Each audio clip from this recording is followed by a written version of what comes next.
বর্ষায় নৌকার উপর সম্পূর্ণ নির্ভরশীল কিশোরগঞ্জের ইটনা, মিঠামইন ও অস্ত্রগ্রামের মানুষ। এই কারণেই হয়তো নৌকা প্রতীক বারবার জয়ী হয়ে আসছে এ জেলার ৩টি উপজেলা নিয়ে গঠিত কিশোরগঞ্জ ৪ আসন। তবে আওয়ামী লীগের ঘাঁটি হিসেবে পরিচিত এই আসনটির চিত্র এবার সম্পূর্ণ ভিন্ন। আসন্ন জাতীয় সংসদ নির্বাচনে থাকছে না আওয়ামী লীগের নৌকা, তাই সাবেক রাষ্ট্রপতি আব্দুল হামিদের এই আসনের হিসেব নিকেশও অন্যরকম।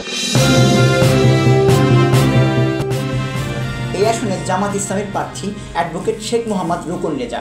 তিনি জামাতে ইসলামীর ঢাকা মহানগরীর উত্তরের আইনজীবী শাখার আমির। ছাত্র শিবিরের এই সাবেক কেন্দ্রীয় নেতা এরই মধ্যে মানুষের দ্বারে দ্বারে ঘুরছেন।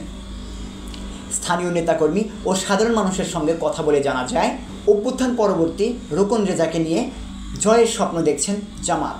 আসন্ন জাতীয় সংসদ নির্বাচন সামনে রেখে ওয়ার্ড, ইউনিয়ন ও উপজেলা পর্যায়ে দলকে ঢেলে সাজিয়েছে জামাত। প্রচার ও প্রকাশনা ও গণসংযোগেও এই আসনে রুকন রেজা এগিয়ে। এরই মধ্যে শতাধিক হুইল চেয়ার বিতরণ সহ নানা মানবিক কাজ করে রুকন রেজা সাধারণ মানুষের মনে বিশেষ জায়গা করে নিয়েছেন বলে জানিয়েছেন স্থানীয়রা। ঝড় বৃষ্টি উপেক্ষা করে ট্রলার ও স্পিডবোটে ইটনা, মিঠামইন ও অস্ত্রগ্রামের গ্রামে গ্রামে যাচ্ছেন তিনি।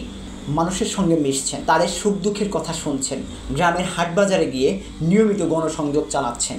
এসব কারণে দল, মত, ধর্ম, বর্ণ নির্বিশেষে সবার কাছের মানুষ হয়ে উঠেছেন রুকন রেজা। আওয়ামী লীগ না থাকায় স্বাভাবিকভাবে ধানের শীষের প্রার্থী হিসেবে বিএনপি চেয়ারপারসনের উপদেষ্টা ফজলুর রহমানের সহজ জয় পাওয়ার কথা ছিল, কিন্তু দুই কারণে ধানের শীষ এবার ভোটের মাঠ থেকে ছিটকে পড়তে পারে। ১. বিএনপির অভ্যন্তরীণ কোন্দল। ২. ফজলুর রহমানের বিতর্কিত নানা মন্তব্য। এই আসনে ফজলুর রহমান ছাড়াও ধানের শীষের প্রার্থী হিসেবে মনোনয়ন চাচ্ছেন অবসরপ্রাপ্ত জেলা প্রশাসক আব্দুর রহিম মোল্লা। বিএনপিপন্থী চিকিৎসকদের সংগঠন ড্যাবের নেতা অধ্যাপক ডাক্তার ফেরদৌস আহমেদ লাকি, জাতীয়তাবাদী হিন্দু, বৌদ্ধ, খ্রিস্টান কল্যাণ ফ্রন্টের কেন্দ্রীয় সহসভাপতি সুরঞ্জন ঘোষ, কিশোরগঞ্জ জেলা আইনজীবী সমিতির সাধারণ সম্পাদক অ্যাডভোকেট আমিনুল ইসলাম রতন ও বুয়েট ছাত্রদলের সাবেক সহসভাপতি প্রকৌশলী মোহাম্মদ নেসার উদ্দিন। অবসরপ্রাপ্ত জেলা প্রশাসক আব্দুর রহিম মোল্লারও এই আসনে মনোনয়ন পাওয়ার সম্ভাবনা রয়েছে। তিনি এলাকায় বিভিন্ন কর্মসূচি পালন করছেন, ব্যাপক হারে গণসংযোগ চালাচ্ছেন। তবে এই কর্মসূচি পালন করতে গিয়ে ফজলুর রহমানের কর্মীদের দ্বারা নানা বাধার সম্মুখীন হচ্ছেন তিনি ও তার সমর্থকেরা। গত ফেব্রুয়ারি মাসে এলংজুড়ি ইউনিয়নে তারেক রহমানের ৩১ দফা প্রচারের মঞ্চ ফজলুর রহমানের নির্দেশে ভাঙচুরের অভিযোগ ওঠে। ওই মঞ্চে প্রধান অতিথি হিসেবে ছিলেন রহিম মোল্লা। এ নিয়ে দলীয় কোন্দল এখন চরম আকার ধারণ করেছে। স্থানীয় বিএনপি নেতারা জানিয়েছেন, যাদের কোনোদিন বিএনপি করতে দেখিনি তারা সবাই ৫ আগস্টের পর ফজলুর রহমানের মাধ্যমে বিএনপি করছেন। তবে তারেক রহমানের ঘনিষ্ঠ হিসেবে পরিচিত ড্যাব নেতা ফেরদৌস আহমেদ লাকি এই আসনে শক্তিশালী মনোনয়ন প্রত্যাশী। এছাড়াও লাকির বাবা ফরহাদ আহমেদ কাঞ্চন বিএনপির সাবেক সংসদ সদস্য ছিলেন। সব মিলিয়ে রাজধানীর একটি মেডিকেল কলেজের গ্যাস্ট্রোএন্টারোলজি বিভাগের এই অধ্যাপক বিএনপির অন্য প্রার্থীদের চেয়ে এগিয়ে রয়েছেন। স্থানীয়রা জানিয়েছেন, বর্তমানে ইটনা, মিঠামইন ও অস্ত্রগ্রামে নীরবে ব্যাপক লুটপাট ও ডাকাতি চলছে। কেউ কথা বলার সাহস পাচ্ছেন না।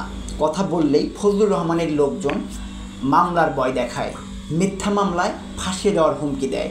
এদের নিয়ন্ত্রণ করতে না পারায় সাধারণ মানুষও ফজলুর রহমানের প্রতি ক্ষিপ্ত। সাধারণ মানুষের ধারণা, বিএনপি ক্ষমতায় না এসেই যে তাণ্ডব চালাচ্ছে, তারা ক্ষমতা পেলে কি কি করতে পারে তার একটা নমুনা দেখতে পাচ্ছেন তারা। গত ১ জুলাই অস্ত্রগ্রামে বিএনপির দুই পক্ষের রক্তক্ষয়ী সংঘর্ষে অন্তত ৪০ জন আহত হন। এ সময় লুটপাট, অগ্নিসংযোগের ঘটনাও ঘটে। বিএনপির এসব কর্মকাণ্ডে সাধারণ মানুষ ব্যাপক ক্ষুব্ধ। এদিকে ফজলুর রহমান একসময় তুমুল জনপ্রিয় হলেও ৫ আগস্টের পর অব্যাহতভাবে নানা বিতর্কিত মন্তব্য করে তিনি নিজের অবস্থান হারিয়ে ফেলেছেন। সাধারণ মানুষের সঙ্গে কথা বলে জানা গেছে, আলেম ওলামাদের ভিক্ষুক বলে কটাক্ষ করে ফজলুর রহমান ধর্মপ্রাণ মানুষের মনে চরম আঘাত হেনেছেন। এছাড়াও ইসলামী দলগুলোকে নিয়ে তুচ্ছ তাচ্ছিল্য করতে গিয়ে ফজলুর রহমান এমন কিছু উক্তি করেছেন যা সভ্য সমাজে উচ্চারণ করা যায় না। তাই ফজলুর রহমানের বিরুদ্ধে বিএনপির ডানপন্থী সমর্থকরা চরম ক্ষুব্ধ ও হতাশ। ছাত্রলীগের সাবেক কেন্দ্রীয় সভাপতি ও আওয়ামী লীগের সাবেক সংসদ সদস্য এই ফজলুর রহমানের বিতর্কিত কর্মকাণ্ডে বিব্রত হচ্ছেন বিএনপির নেতারা। বিএনপির নেতাকর্মীরা মনে করেন ফজলুর রহমান যা বলছেন তা বিএনপির ভোট কমাচ্ছে, এমনকি এটি সারা দেশে বিএনপির ভোট ব্যাংকে প্রভাব ফেলছে। এদিকে ফজলুর রহমান বিএনপি চেয়ারপারসনের উপদেষ্টা হওয়ায় তার কর্মকাণ্ডের বিরুদ্ধে স্থানীয় বিএনপি নেতারা কথা বলার সাহসও করছেন না। তবে নীরবতা ভেঙে মুখ খুলেছেন ফজলুর রহমানের ঘনিষ্ঠ হিসেবে পরিচিত কিশোরগঞ্জ জেলা বিএনপির সাংগঠনিক সম্পাদক হাজী ইসরাইল। কিশোরগঞ্জ বিএনপির প্রভাবশালী এই নেতা ফেসবুক পোস্টে ফজলুর রহমানকে সংযত হওয়ার আহ্বান জানিয়েছেন। ফজলুর রহমানের উদ্দেশ্যে এই নেতা বলেন, আলেম ওলামাদের বিষোদাগার তুচ্ছ-তাচ্ছিল্য করে অবমাননাকর বক্তব্য দিয়ে ফজলুর রহমান জাতিকে হতাশ করছেন। 24-এর ছাত্র গণ আন্দোলনের বিরুদ্ধে সুস্পষ্ট অবস্থান গ্রহণ করে এর নেতৃত্বকে চরমভাবে ঠাট্টা বিদ্রুপ ও অকথ্য ভাষায় গালাগাল করেছেন এবং দলের অবস্থানের সঙ্গে দূরত্ব তৈরির পথ সুগম করেছেন। হাজী ইসরাইল হোসেন বলেন, ফজলুর রহমান যদি না থামেন তাহলে অনাকাঙ্ক্ষিত বড় ধরনের ভোট বিপর্যয়ের জন্য বিএনপি অপেক্ষা করছে, এতে কোনো সন্দেহ নেই।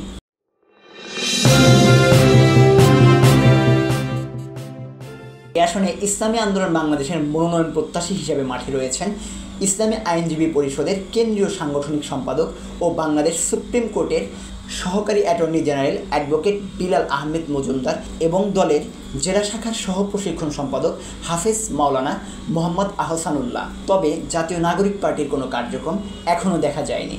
এই আসনে বাংলাদেশ কমিউনিস্ট পার্টির প্রার্থী হবেন জেলা উদীচীর সভাপতি মোহাম্মদ সাখাওয়াত হোসেন খান। তবে জাসদ রব সহ অন্যান্য দলের সাংগঠনিক কর্মকাণ্ড এই এলাকার মানুষের চোখে পড়ে না।